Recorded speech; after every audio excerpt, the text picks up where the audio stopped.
Hello students, class 8 lesson number 15 sound. आज हमको इसमें पढ़ना है साउंड में how it is produce. We have learn about sound and can be generate from the vibrating object. Sound can be generate from a vibrating object. देखो ये हमने टोंग बनाया, ट्यूनिंग फोक का टोंग है, इसमें स्टेम है, ये जिसके प्रॉन्ग है दोनों, है ना। ये प्रॉन्ग के कारण जैसे हम उसको ये करेंगे, इसको स्टडी रख के आपस में टकराएंगे तो वहां से क्या उनका वाइब्रेशन होगा और वाइब्रेशन से क्या प्रोड्यूस होगा, साउंड। अब ये साउंड किस प्रकार से प्रोड्यूस होता है, इसके लिए मैंने ये डायग्राम यहां बनाए हैं A, B and C. A tuning fork is made of 2 prongs। ये देखो इसके प्रॉन्ग्स है और ये मेटल का बना है, तभी वहां से वाइब्रेशन आता है। अब इसको एक्सप्लेन करने के लिए हमने डायग्राम बने, diagram A, B and C.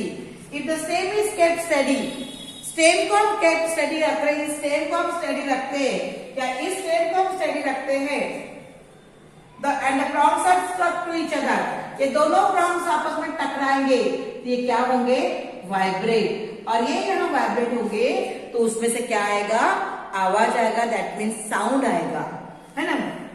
If during the vibration the prongs of the tuning fork go away from each other, देखो ये दोनों fork away from each other है तो यहाँ का आउटसाइड प्रेशर बढ़ेगा। जब आउटसाइड प्रेशर बढ़ेगा figure the air outside the prong is compressed। देखो ये आउटसाइड की एयर क्या हो जाएगी, prong के कॉम्प्रेस होगी। जब ये कॉम्प्रेस होगी यहाँ क्या बढ़ेगा, प्रेशर। ठीक है, यहाँ क्या बढ़ जाएगा, pressure. Such a state of high pressure is create in this region, और ये रीजन में हाई प्रेशर आ जाएगा। A the region in which air is at high pressure and high density is called compression. जहां पे high pressure रहता है, pressure भी हाई रहता है एंड डेंसिटी भी हाई रहती है, उस रीजन को कहते हैं कॉम्प्रेशन। क्या कहते हैं, कॉम्प्रेशन। ठीक है, ये हो गया कॉम्प्रेशन। देन कॉम्प्रेशन के बाद in the next step of the vibration the prongs will come closer to each other। देखिए ये दोनों क्लोजर हो गए आपस में, ये दोनों क्लोजर आ गए। सी डायग्राम में देखिए, in this case air molecule near the prongs are get more space. यहाँ पे एयर मॉलिक्यूल के पास बहुत स्पेस है और ज्यादा स्पेस होने के कारण वो एयर मॉलिक्यूल्स आपस से दूर दूर हट जाएंगे। क्या होगा, दूर दूर हट जाएंगे और वो दूर हटने के कारण वहां पे प्रेशर क्या हो जाएगा, डिक्रीज हो जाएगा। प्रेशर क्या होगा, डिक्रीज। ठीक है, जब प्रेशर वहां का डिक्रीज हो गया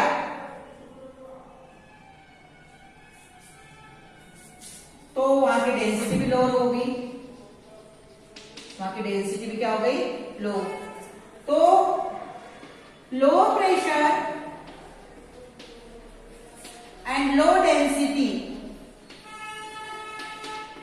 इसे क्या कहेंगे, rare fraction.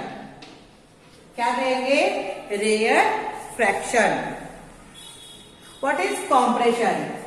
When the tongue of the tuning fork, when the two tongue of the tuning fork, जब इसके दोनों टोंग दूर दूर रहते हैं तो यहाँ की आउटसाइड की एयर कॉम्प्रेस होती है। जब आउटसाइड एयर कॉम्प्रेस होगी तो नेचुरली प्रेशर बढ़ेगा। ड्यू टू हाई प्रेशर, तो प्रेशर बढ़ गया, डेंसिटी भी बढ़ गई। Due to high pressure and high density that it is known as compression। यहाँ पे compression हो गया। इसमें देखो the two tongues are closer to each other, so there is more air space। Air molecule की वहां बहुत स्पेस हो गई और ज्यादा स्पेस होने के कारण वहां का प्रेशर, वो air molecules are go away from each other, so their pressure decrease, natural density also decrease। when there is low pressure and low density it is known as rare fraction. ठीक है, what is mean by compression? High pressure high density is known as compression and low pressure low density is known as rarefaction. The air molecules in this region, which were compressed state earlier, transfer their energy to air molecules the next region. यहाँ पे जाता है तो दूसरे reason में वो air molecule क्या करते हैं, ट्रांसफर करते हैं. Such periodic motion of the prongs create compression and rarefaction in the air, and these are propagated away from the prongs. These are nothing but sound waves. और देखो, compression होना, rarefaction होना, compression होना, rarefaction होना, तो ये क्या है, साउंड वेव्स है. When these waves reach to our ear, the eardrum vibrates and the nerves give specific signal to our brain and we get a sound. Nervous system 9th class में पढ़ना है कि यहाँ की ये कॉम्प्रेशन रेयरफैक्शन होता है, और कॉम्प्रेशन और रेयरफैक्शन के साथ साथ वहां पे साउंड वेव्स प्रोड्यूस होती है. ये साउंड वेव्स हमारे ईयर के पास आती है, और ईयर के पास आने से ईयर ड्रम वाइब्रेट होता है, और ईयर ड्रम जब वाइब्रेट हो गया तो उसके कारण वो सिग्नल्स कहाँ देता है, नर्व्स इन द ब्रेन. समझ में आ गया. और ब्रेन के नर्व्स में जब सिग्नल जाते हैं तब हमको क्या सुनाई देता है, sound. If sound waves are generate in air, what moves away from the source. अगर साउंड वेव्स एयर में जनरेट हो रहे हैं तो क्या होगा, तो साउंड प्रोपेगेशन के लिए, साउंड वेव्स ट्रांसफर होने के लिए हमको किसकी आवश्यकता पड़ती है, medium. It may be solid, it may be liquid, और it may be gaseous medium. मैं यहाँ पे अभी एक पैराग्राफ आपको पढ़ के सुना रही हूँ. We have learn that in 6th standard that sound waves travel through some material medium. It may be solid, it may be liquid, or it may be gas. To reach us, हमारे पास sound waves आने के लिए किसी न किसी medium की आवश्यकता होती है. It may be solid, liquid, or gaseous medium. But what if such medium does not exist between the source of sound and our ear? परंतु अगर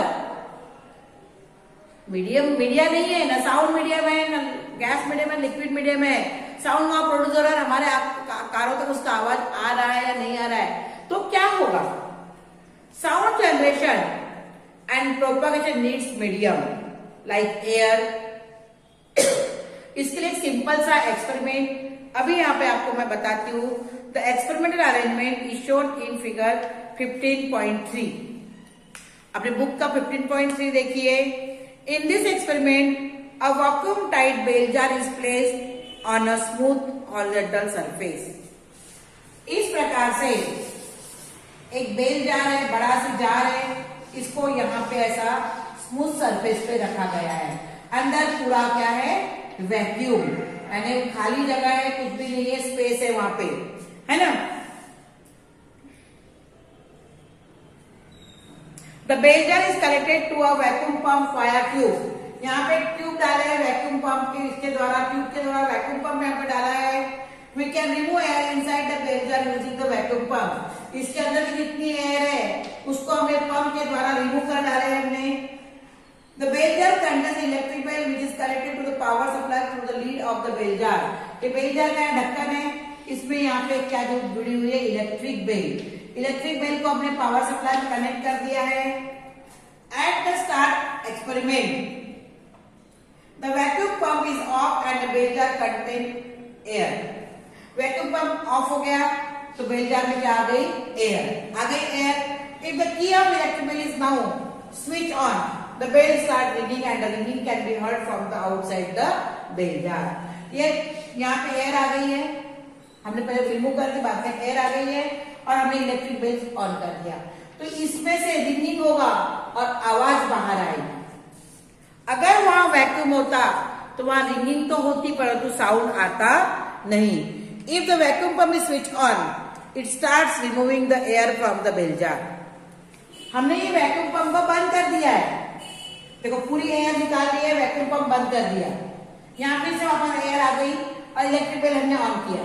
इलेक्ट्रिक बेल ऑन किया, यहाँ पे एयर है, तो साउंड आ रहा है। फिर हमने इसको वैक्यूम पंप को ऑन कर दिया, फिर इससे पूरे एयर निकाल लिया, मैं वैक्यूम हो गया। ठीक है, if vacuum pump is on, it start removing the air from the bell jar. From the quantity of air inside the bell jar decrease, the level of ringing sound heard outside also decrease. जैसे जैसे ये bell jar है, हम अभी बता दें फिर से तुमको, ये बेल जार है, हमने यहाँ पे एक वैक्यूम पंप डाला है, वैक्यूम पंप को ऑन किया और ऑन करने से यहाँ की पूरी एयर क्या हो गई, आउट हो गई। समझ में आ गया, एयर आउट हो गई। हमने यहाँ एक इलेक्ट्रिक बेल इंसर्ट करी है और इसको ऑफ कर दिया, इसको वैक्यूम पंप को ऑफ कर दिया। ठीक है, इसको हमने ऑफ कर दिया है तो इलेक्ट्रिक बेल ऑन कर दी है। जब ऑन ऑफ कर दिया तो यहाँ वापस क्या भर गई है, एयर। ठीक है, गुमान में खाली जगह वहां पे एयर है ना। तो इस air is a medium for sound propagation. तो इलेक्ट्रिक बेल का आवाज हमको आ रहा है, हमने वापस आ रहा है आवाज, अच्छे से साउंड आ रहा है, साउंड हर्ड हो रहा है, आवाज आ रही है। परंतु हमने फिर से ये वैक्यूम पंप को ऑन कर दिया, वैक्यूम पंप को ऑन कर दिया तो यहाँ की एयर धीरे धीरे कम हो जाएगी। जब एयर धीरे धीरे कम हो जाएगी तो अंदर जो बेल की आवाज आ रही है वो भी धीरे धीरे क्या हो जाएगी, कम हो जाएगी।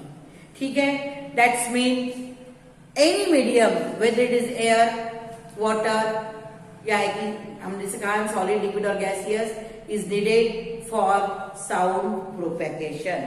ठीक है, थैंक यू।